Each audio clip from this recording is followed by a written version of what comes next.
So Tommy Robinson's been arrested in London today while he was trying to get a breakfast with the associate Richard Inman, and he had his cameraman there who was documenting all of this. Now, I want to bring up a couple of interesting things. Now, the Sky News have already reported on this badly, and I'm going to show you the anomalies so that you can see for yourself, all right? Because A, isn't entirely correct, and B, what I also want to show to you is that if he's gone to a march calling out anti-Semitism, right, I tell you what, we'll watch the first bit, then we'll watch the second bit, and then you make up your mind what you think. Well, breaking news this afternoon, Sky News has learnt that Tommy Robinson has been arrested. That, of course, as the anti-Semitism march is underway. These pictures just coming into us, in fact, of his arrest. You can see him surrounded there by police officers. So Tommy Robinson has been arrested in central London. I'll read the statement we have now got from the Met Police. It says officers working as part of the policing and security operation for the March Against Anti-Semitism have arrested a 40-year-old man on the Strand. So this happened on the Strand. That's the main road very close to Trafalgar Square. He refused to comply with a direction to disperse under Section 35 of the Anti-Social Behaviour Crime and Policing Act. We have been in frequent... I want to break it there because you'll notice that he is wearing a white jacket. Also, I'm going to show you some footage in a minute that will show you him in the back of the van after they pepper sprayed him here, by the way. Absolutely no need. There was a massive amount of police. He wasn't fighting. There's absolutely no need to pepper spray him. But the contempt that these people have for him, right? But what they're going to show you now is footage of him going to the protection of the war memorials on it was Armistice Day. He's wearing completely different clothes, by the way. He's surrounded by security that I know, I've met them personally, right? He's got Liam Tufts next to him, okay?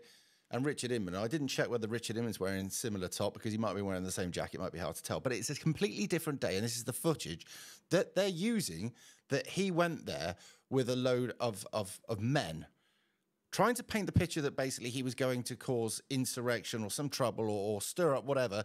He wasn't. He was with his cameraman, who I know, Richard Inman, right, and basically on his Jack Jones, and he was going on there to report. So they've already painted him out to be bad. Now, whether you like him or hate him, the point of this is showing the anomalies and how wrong it is. Because as he pointed out when he's been arrested, you don't do this to jihadis, you do it to me. So let's play the rest of this, or some more of it, and then we'll get to the next part. Organisers of the march in recent days, they have been clear about their... So there you go. Tommy bad because he's showing up with a group of hoodlums, although he's wearing very different clothes and so are the others. So that was totally different footage, but this is how the media works.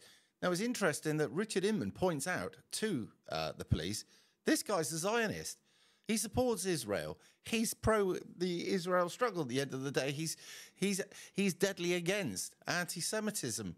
But that didn't seem to cut any eyes, did it? You do know he's a supporter of Israel, don't you? Do you know he supports Israel? Do you know he's a supporter of Israel?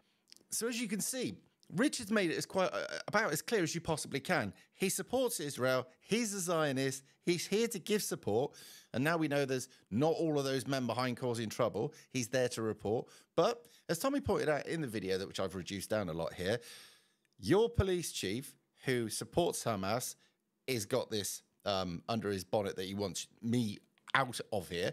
And also, your Lord Mayor's on board. Now, that was his words, not mine, but I've got to say, I think he's probably got a very good point about this. So, at which point, they cut him off, start getting a bit rough with him. I think there was a ginger lady, and I think if it's the one I think it is, right, I know her personally, got dropped by the busies, all right? And I'm going to show you the footage, and we'll play out with the footage of him in the police van. I don't know how he managed to get it recorded, but he did. So this is what you get. My eyes, man. Wankers. For what? For what, bruv? CS gas me straight in the eyes. For what? That's your two-tier policing system. That's when a Braverman lost their job for that, bruv. I'm a journalist.